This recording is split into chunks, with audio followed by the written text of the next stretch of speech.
Llévate más de lo que esperas todos los días con el nuevo McValue en McDonald's. Ahora puedes comprar uno y sumarle otro por $1. Así que cuando tu equipo favorito enfrente a sus rivales, enfrenta tus antojos con $5 Meal Deals. Y si estás corriendo para alcanzar el desayuno, corre al app para llevarte ofertas antes del cutoff. Tú decides, y con McValue, tu decisión siempre rinde más. Precios y participación pueden variar. BOGO $1 válido para un producto de igual o menor valor. Debe estar registrado en Rewards para ofertas en el app.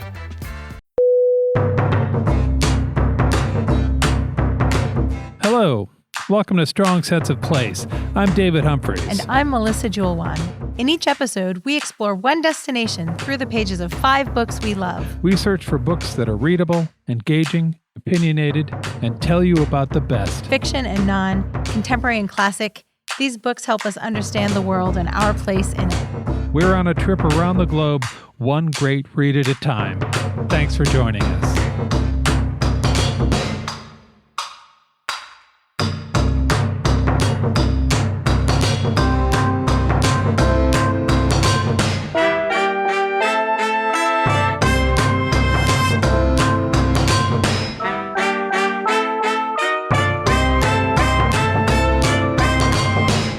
Welcome to Season 1, Episode 4 of Strong Sense of Place.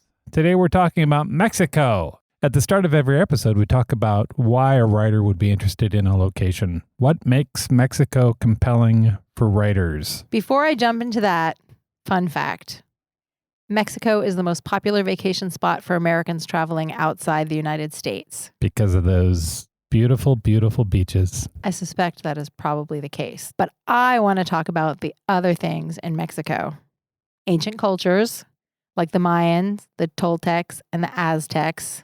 We also have the conquistadors. Right. Who brought Catholicism to Mexico and destroyed much of the local population. Yeah, Catholicism and lots of blood. On the upside, beautiful colonial architecture. Yes. But probably not worth the loss of life in those cultures. I feel like we kind of have a down start on Mexico. So let's cheer it up a little bit. We have beachy paradise. Yes. Beachy paradise. Jungles. Deserts. Snow-topped volcanoes. A rich culture of food, family, and music. Yes. Lucha libre and bullfighting and soccer and baseball. Yes. Magical realism and native folklore. There is an entire pantheon of Mayan gods. Who are fantastic. Yes. And we're going to explore much of that in the books we're talking about today. Let's get to it. But first, let's talk about 2 truths and a lie. I'm going to say 3 statements. Mel doesn't know what these statements are. 2 of them are true. 1 of them I made up. You ready? I'm up for the challenge. Number 1, Mexico City is the largest city in North America. Okay. 2, Spanish is the official language of Mexico. I mean, that seems like a no duh. Maybe you're trying to trick me. Okay, what's number 3? And 3, Mexican artists can pay taxes with their artwork. I really feel like you're trying to trick me because the last one sounds too outrageous to be true, but the first 2 sound too true to be false. You are sneaky. I'm going to say that. Read me number 2 again. Spanish is the official language of Mexico. I mean, how can that not be true? I'm going to say that's not true. I'm going to say number 2 is not true. Number 2 is not true. Hooray! That is correct. I finally got one right. Mexico actually has 68 official languages. Huh. Which seems great for inclusion and all, but probably a problem when you're dealing with contract law, for instance. And forms. Yeah. Hello, DMV. How does that even work? Mexico has more Spanish speakers than any other country in the world, including Spain. Oh, but it's not the official language. No, it's one of 68. Okay, so that means Mexico City is the largest city in North America. Yes, depending on how you count it, there's either 8.912 million or 21.3 million in Greater Mexico City. Wow. And it also has the most cabs of any city in the world. There are at least 10,000 cabs in Mexico City. There are so many superlatives in Mexico so far. There are. And finally, it is true that Mexican artists can pay taxes with their artwork. That sounds magical. There's a program called, I'm not going to butcher the Spanish, but it's payment in kind. It's a payment in kind program, and it's the only type of its kind in the world. That seems very supportive of art, and I really like that. Yeah. There's only about 700 artists that take advantage of it, so I wonder if you have to apply or there must be some kind of process. be You of a can't just certain be level. like, today I'm an artist. Okay. Here's 8,000 here's my pictures of drawing- Bart Simpson. Yeah. my drawing of my house, which is a square with a triangle on top. My That is taxes really cool, though. are paid in full. Isn't that great? Yeah, that's really nice. Yeah. All right. So That makes me think of, there's a museum here in Prague called the Docks, and it's a contemporary art museum. And on the wall outside, it says, "Wash your dirty money with my art." yeah. Which I really love that. Yeah, you do. Paying taxes with art makes me think of that. Yeah. So let's start talking about the books. We've got 5 books that we think, that we love, that we think you will love. The first one is Mel's. Mel, what is your first book? My pick is Caramello by Sandra Cisneros. This is a big, sweeping family saga, multi-generational, lots of big emotions, Okay. lots of boisterous family members. Big feels. Yes, I love it. Our heroine is Lala Reyes, and she is also the narrator. And the book opens with a family road trip that the family takes every summer. And it's mothers, fathers, aunts, uncles, cousins, Lala's 6 older brothers. So Oh, a small goodness. traveling army. Yes. They pack up 3 cars and they drive in a convoy from Chicago to Mexico City to see their grandparents. That sounds like an introvert nightmare. Every summer. There are really funny scenes from this road trip where they're, for example, driving down the highway next to each other, yelling at each other between the cars. So they're on their way to visit their grandparents, and they stay there for the entire summer in Mexico City. And the grandparents, significantly, are always referred to as little grandfather and awful grandmother. I had an awful grandmother. I can relate to that. I feel like everybody might have one person in their family where they could put awful in front of the name And it would be true. and it would be true. Yeah. So as the story unfolds, we learn the history of the adults in the family and all of their complicated relationships. I want to rewind for just a second. So they're wintering in Chicago and summering in Mexico City. That is correct. This seems ill thought through. Well, the kids are out of school in the summer. Yeah. Okay. So the story unfolds. Yeah. So we're getting the backstory on all of the adults. And significantly, we're learning how grandmother became the awful grandmother and what that meant for her and the rest of the family. Yeah. So when you first read it, it's kind of funny. Right. But of course, there's a painful truth under there. Sure. And so throughout the story, you grow to have, I don't know if it's so much compassion for the grandmother, because she really is awful, Yeah. but an understanding. Yes. You understand how she became this person, and you see how it's influenced the whole family and how a very powerful matriarch can kind of trickle down into everyone in the family. That's a huge empathy trick, rising above. You're awful, but I understand. And they love her. Yeah. Because of course they do. Yes. Okay, so this is a very boisterous family. They're loud. They tease each other, as we've seen. They have nicknames for each other. And Layla is an introvert. Oh, so it really is an introvert nightmare. It really is literally her nightmare and her life. Yeah. So she does 2 things. She retreats a little bit, and she becomes a really astute observer of the things around her. And that works to our credit. Her descriptions of the locations in this book are very vivid, and we have 3 primary locations: Mexico City, Chicago, and San Antonio. And she brings everything in those cities to life. The buildings, the people. There's lavish description of all of the vendors lining the streets with food and tchotchkes in Mexico City that just put you right there. There's really loving attention paid to the food, which makes perfect sense because food is such an important part of the culture. Love a book with good food. Yeah, me too. There's corn on the cob and candy and chocolates and the smells and the sounds and the experience of biting into a taco. There's also a touch of magical realism to the story. And some of the characters have, let's call it a loose relationship with the truth. Okay. They're not necessarily outright lying. But early in the book, Layla explains that her family has a tradition of healthy lies, Okay. which are things they say to avoid trouble.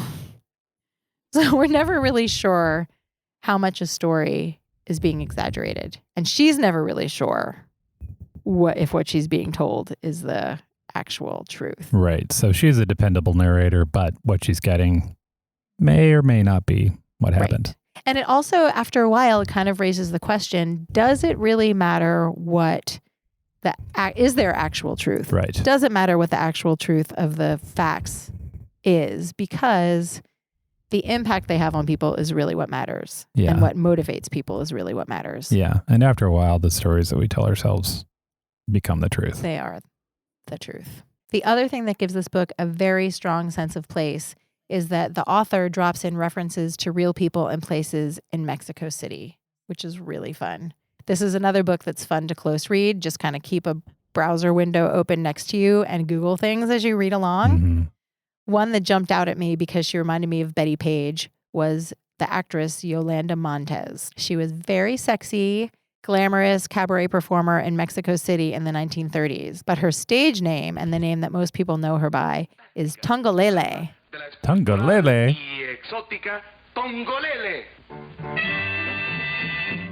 Yeah. There's descriptions of the cafe where she hangs out. It's so much fun. That name alone just sounds like dancing. I know. Tongolele.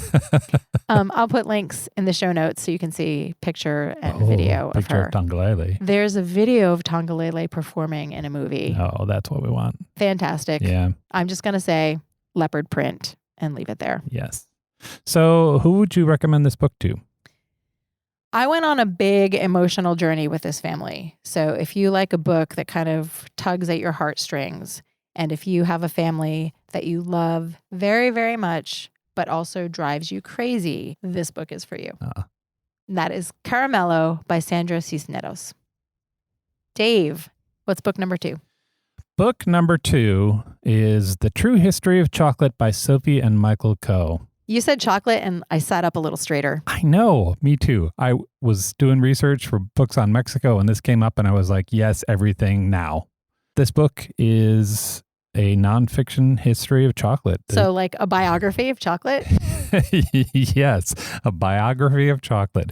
Where did you start? Where are you from? What's happened to you since? What are your influences? What are your dreams for the future? My dream is to go into Melissa Joulon's mouth. Yeah, so turns out we have the pre-Columbian Mesoamerican people to thank for chocolate. Thank you, Mexico and Central America. You have provided so much joy in my life. Gracias. Yes. The book takes you from chocolate's beginnings, which are about 3,000 years ago, through the Mayans and the Aztecs and the Spanish invasion. You find out a bunch of cool things like the fact that pirates had chocolate. Of course they did. They had all the good stuff. Parrots, swords, and chocolate. Yeah, they had hot chocolate. They had all the good stuff. There's chocolate pirates.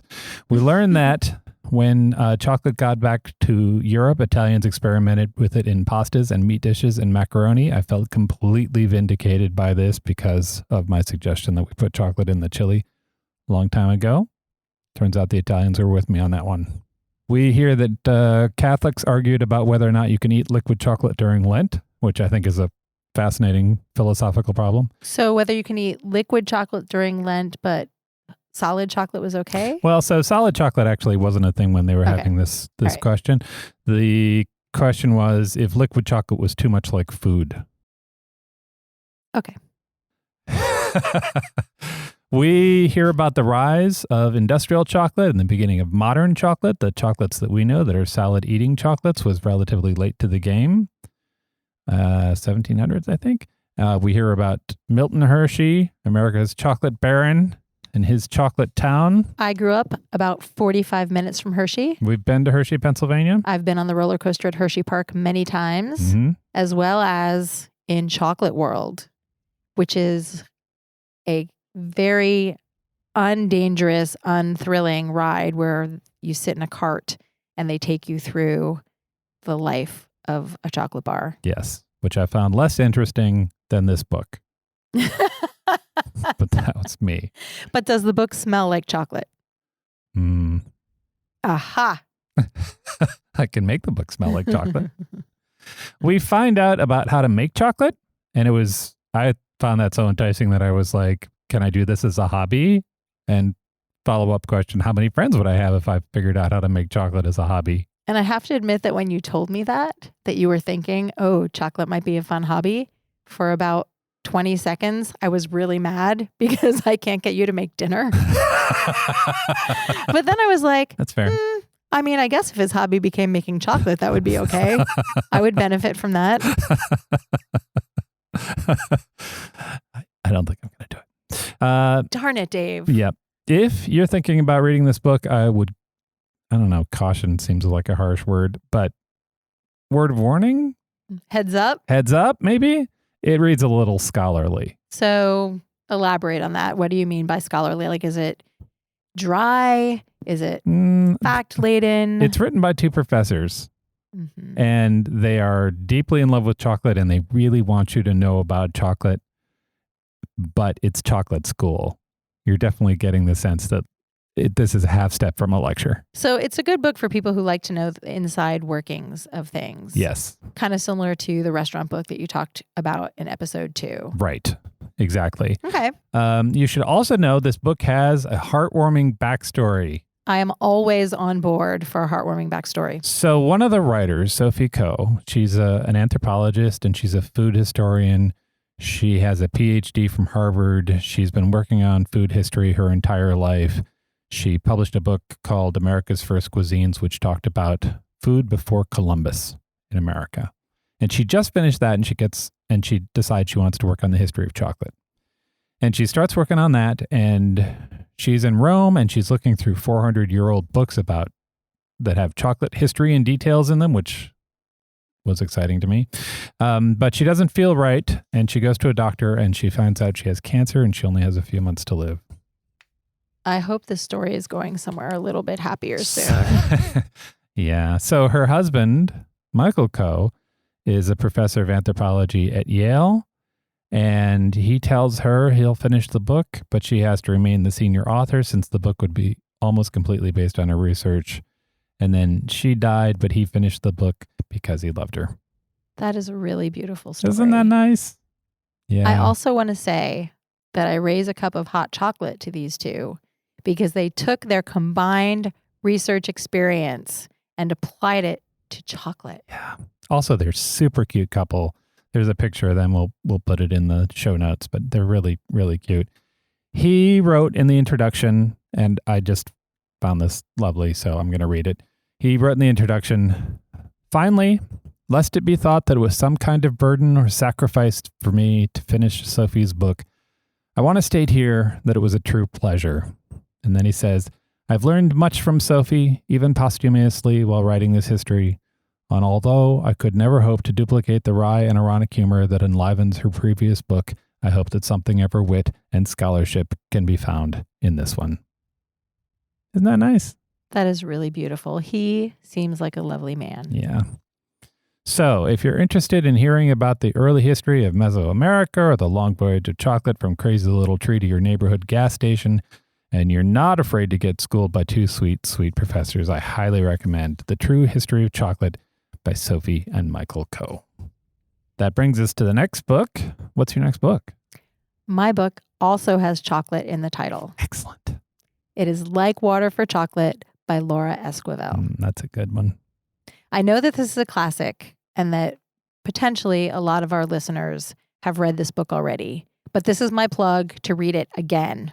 And if you've never read it, I hope this will inspire you to pick it up because it is really magical from beginning to end. This is another family saga, but the tone is completely different than Caramello.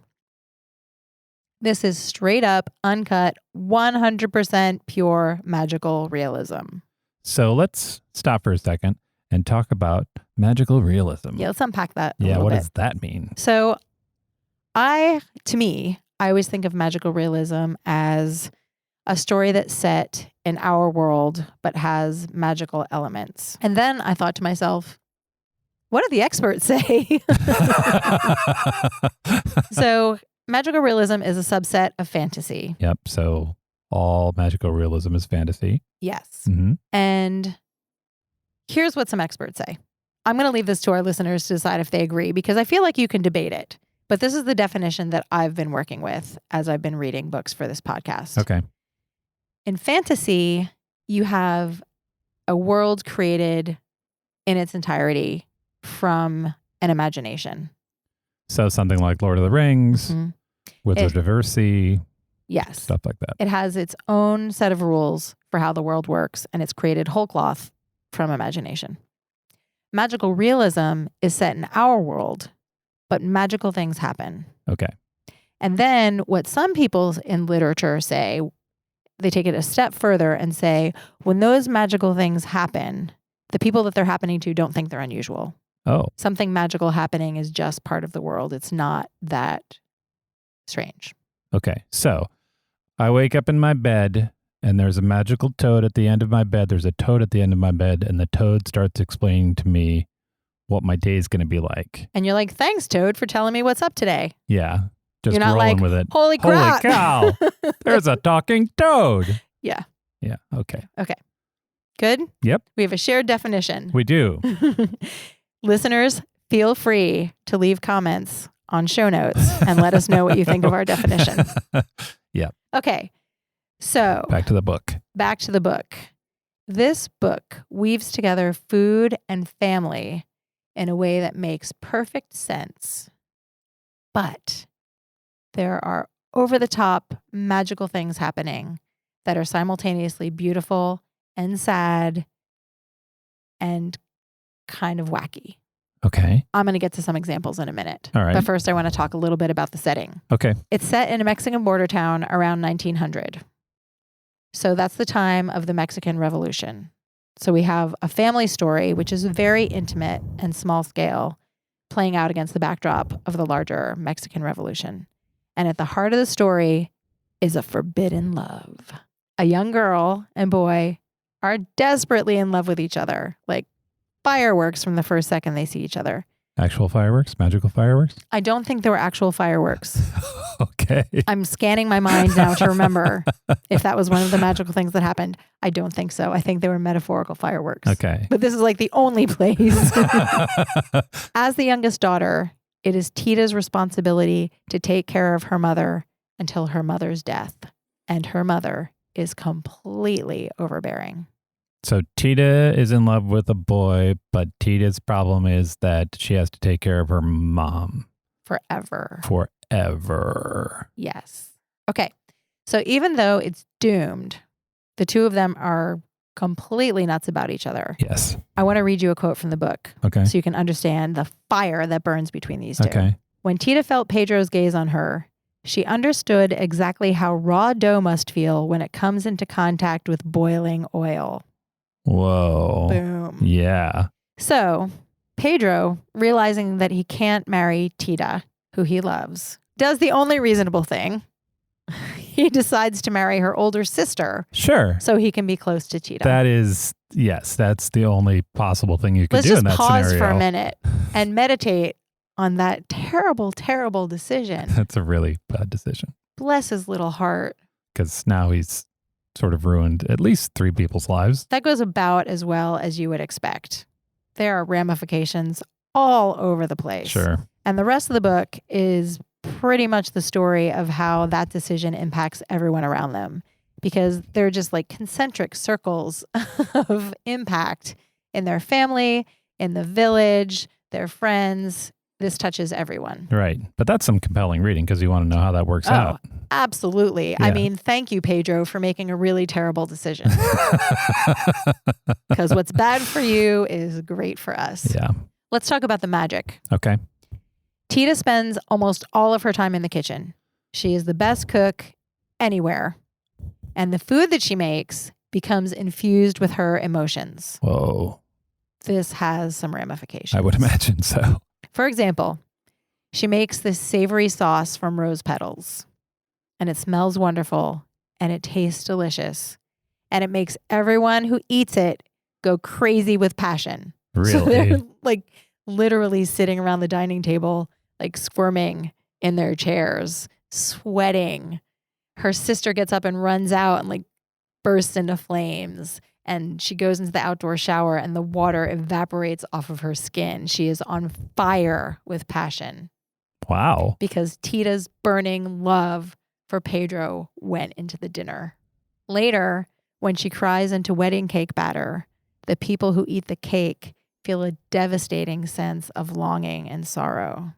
It's a really fascinating way to talk about how someone's emotions, even when you're trying to cap them and push them down, are still going to affect everyone around you in a certain kind of way. They're going to come out whether you want them to or not. Yes. The descriptions are absolutely beautiful. And once you get used to the magical realism and stop being like, wait, how would that work? And just kind of give yourself over to it. Right. It's really beautiful and completely captivating. I kind of want to live in this world for a little while. Yeah. I want to eat the wedding cake and see what that feels like. Oh. Whoa. Yeah. Okay. As a reader, I was completely invested in every member of the family. And the mother character, whoo boy, she is tough. These are really tremendously conceived characters. Each chapter begins with a recipe. Some are very realistic. You could make them. You could take that list of ingredients and make the thing. And some of them are more fantastical. But what makes them really effective is that the recipes relate directly to the action and the emotion in the story. I've never read anything like it. It is really moving and really effective. The story itself is wistful and dramatic. It's sometimes very funny, and it's always really magical. Like Water for Chocolate is the name of the book. It is. What's up with the title? That phrase, like water for chocolate, is a Spanish idiom that means that your emotions are on the verge of boiling over. Oh, so it's it's the hot chocolate that we were talking about. It's you're boiling water to make hot chocolate. Yes, and your emotions are just about to froth up. Right. And the emotions in this book are frothy all the time. Last March, it was announced that this story is being developed into a TV miniseries. I checked recently to see if there have been any updates on that. There have not, but everyone keep your eyes open for that. Okay. If you like food and love and a dash of magic in your everyday life, you will love this book. It's Like Water for Chocolate by Laura Esquivel. All right, Dave, that was a delicious book. Yes. Yes, it was. What do you got? My next book is called I Am Not Your Perfect Mexican Daughter, and it's by Erica L. Sanchez. And I have to say it had me at the title. I Am Not Your Perfect Mexican Daughter. It's like, I've never been there, but I've been in that neighborhood. I know what they're talking about. It's a fantastic title. I think we can all relate to the feeling that we are perhaps not the child we were supposed to be. It's a young adult book. The story is told in first person by Julia, who's 15 years old, and she lives in Chicago with her parents, who are Mexican immigrants. On just page 1, chapter 1, her sister has just died in a bus accident, and the book opens at the sister's wake. Phew. Yeah. And it's presented like a 15-year-old would be there. It's just kind of almost but there's also the darkness that's kind of there. The dead sister, Olga, was the perfect Mexican daughter. She did everything right. She was the golden child. She was doted on by her mother, who loved her. And Julia, the main character, thinks it's her fault that her sister is dead. So if Olga is the golden child and Julia knows her mother loved her, where does Julia fit into this story? Julia is a little like Jan Brady. She's sort of sidelined, and her mother loved Olga, and Olga's dead, and Julia feels guilty about it. And Julia suspects her mom thinks she had something to do with it because they were together when Olga died. Oh, Julia was with her when she died? Yeah. Ew. Yeah. This is a really great coming-of-age story with strong plunges into Mexican culture, both in the States and in Mexico. It's been a long time since I was 15, but it felt so emotionally accurate to me. I was reading reviews, and there were some complaints about Julia being sarcastic and arrogant and volatile and sometimes downright nasty. And I was like, that's exactly my memory of it. I mean, that is being a teenager. Yeah. You're trying to figure stuff out. You're kind of lashing out at other people. Yes. You're I mean, I suspect too, if you lost a sibling that early, you would be angry at the world. She is. And you don't have the tools to really express that appropriately. Adults don't have the tools to express that appropriately. Yeah, exactly. And in the book, Julia goes through her shock and grief and depression, and she's trying to get a handle on boys and who her friends are and the relationships and what her own culture is like and where her family's from and just all of this stuff. And it's handled so well. She's struggling to prove who she's not because I'm not your perfect Mexican daughter, but then she ends up going around the back way to figure out who she is. There are some family secrets that Julia runs into. Family secrets in novels are my favorite thing. Yeah. And secrets in real life are my least favorite thing. So some of the secrets are heartbreaking. Some of the secrets are illuminating, and she finds her way through all of that stuff. This book is such a great exploration of that age and what it's like to want so much when you have just so little. This sounds a little bit heartbreaking, but also like I want to go read it immediately. Yeah, that's right. I would agree with that. While you were describing this book, it was reminding me of a book that I read set in Mexico that I really loved, but I'm not talking about on the podcast. And it's called Sea Monsters.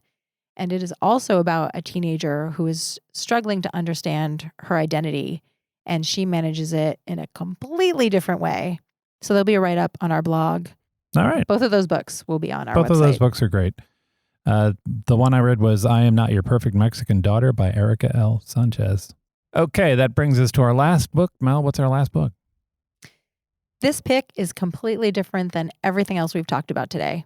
It is a straight-up beach read set in Tulum, Mexico. It's called Girls' Night Out, and it's by Liz Fenton and Lisa Stunkey. This is not the kind of thing I would usually pick because the characters are really not very nice and they make really bad decisions. And usually I get frustrated with those kind of characters. But this is such a page turner. I had to know what was going to happen. So is it like Gone Girl? It's not quite as dark and twisted and creepy as Gone Girl, but it's definitely on that spectrum. Okay. Where you've got people who you're more curious about than maybe emotionally invested in. Yeah. You're just like, what are you doing? Don't want them in your lives. No, but it's kind of fun to read about the train wrecks that happen. Yeah. So what I'm about to tell you is not a spoiler. It happens in the first 3 pages of the book. Okay. A woman wakes up on the beach in Tulum. She's just a few yards from her hotel room, and she has a banger of a hangover, and she can't remember anything from the night before. Okay. The night before was a painfully desperate, drunken girls' night out with her 2 lifelong friends. Okay. They are not having a good time. They are chasing a good time. Oh. And they are doing it with copious amounts of alcohol. Okay. Okay. So she gets up, she staggers to her hotel room, and when she gets there, she realizes that her roommate, Ashley, is missing. And not just down at the buffet. No. Just gone. Gone. Okay. And now we are off to the races. Yeah. So to understand the why and the how of her disappearance, we have to get to know these 3 women. Okay. And they are awful. Oh. Bless their hearts. All right. The tension is ratcheted up because of the way the authors have structured this book. It moves backward and forward in time and just circles around the big night out. So we get flashbacks to the beginning of their trip and to the beginning of their friendship, and slowly learn about how they came to be friends and how they ended up in this bad situation. They have been keeping big secrets from each other. Oh. And these secrets are behind Ashley's disappearance. So they might not be as good friends as they originally thought. You've hit the nail on the head, Dave. It wasn't hard to get there.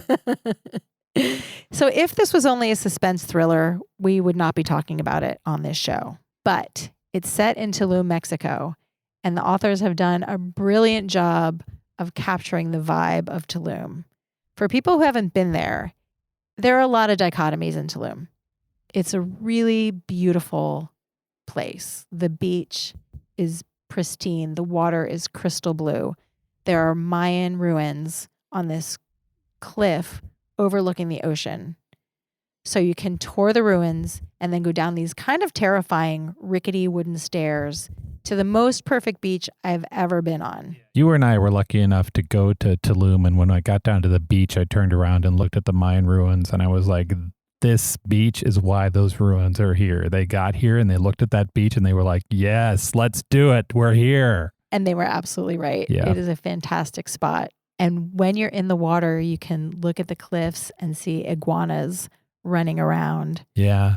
It's just fantastic. But Tulum also has a kind of hippie side where there's a lot of crystal gazing and burning incense and lots of yoga retreats. Yeah.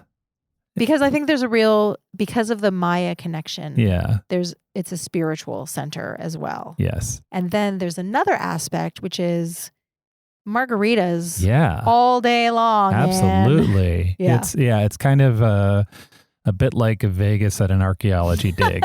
It's It's true. kind of, you're not It's sure true. which one you should be paying more attention to. Yeah. So I feel like the novel really delivers on that and finds a way to weave those parts of the Tulum culture into the story in a way that moves the plot. Right. So it's really fun. This is a very tense novel about, let's say, mildly terrible people. They're not murderers, but they're not always making the best decisions. It's a little like eating tortilla chips and salsa. The book. Yeah. It's like, maybe I should stop because it's too much, but it's so good. I don't want to stop. Okay. It's like that. Yeah.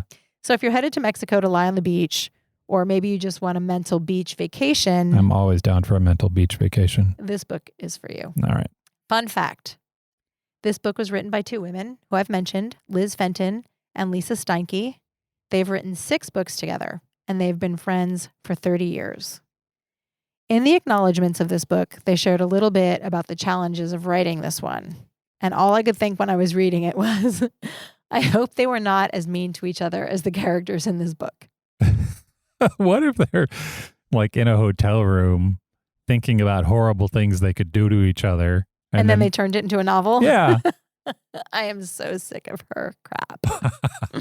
Anyway, that is Girls' Night Out by Liz Fenton and Lisa Steinke. Okay, those are 5 books we love set in Mexico. Visit our show notes at strongsenseofplace.com for links and details. Mel, can you tell us about this blog post you wrote for this episode? I had a lot of fun creating the content for this week. First off, in honor of the true history of chocolate, we have a recipe for Mexican hot chocolate, plus variations for other hot chocolates around the world. We also have 6 novels that celebrate the culture and beaches of Mexico, because I read a lot of great novels to pick out the 3 that I talked about today. I could easily have swapped others into this episode. Okay. And there's a recipe for mole meatballs that was inspired by like water for chocolate. Guaranteed to set everybody at your table on fire. Send photos.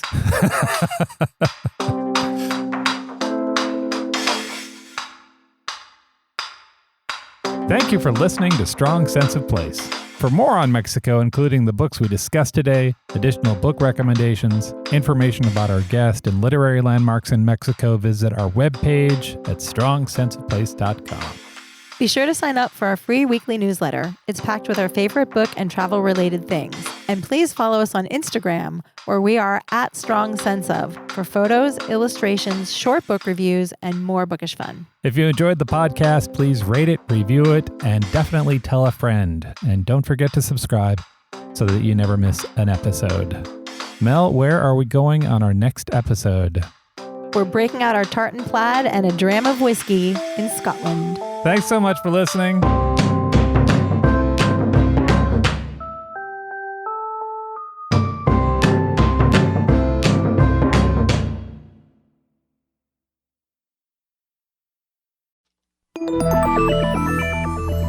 Can you actually change your personality if you want to? How does peer pressure work, and why is it so powerful? Should you ever really trust your gut when you make a big decision? These are just a few of the topics we've recently covered on my podcast, Something You Should Know. I'm the host, Mike Carruthers, and each episode of Something You Should Know covers multiple topics that are likely relevant to you. You'll discover things you can use in your life today, right now, like how to have a great conversation, how to be more courageous, the anatomy of the perfect apology, and much, much more. To date, there are over 1,000 episodes of Something You Should Know, and we've gotten over 4,000 mostly 5-star reviews. I invite you to check out Something You Should Know. Look for the bright yellow light bulb on the blue background. Something You Should Know, wherever you listen to podcasts.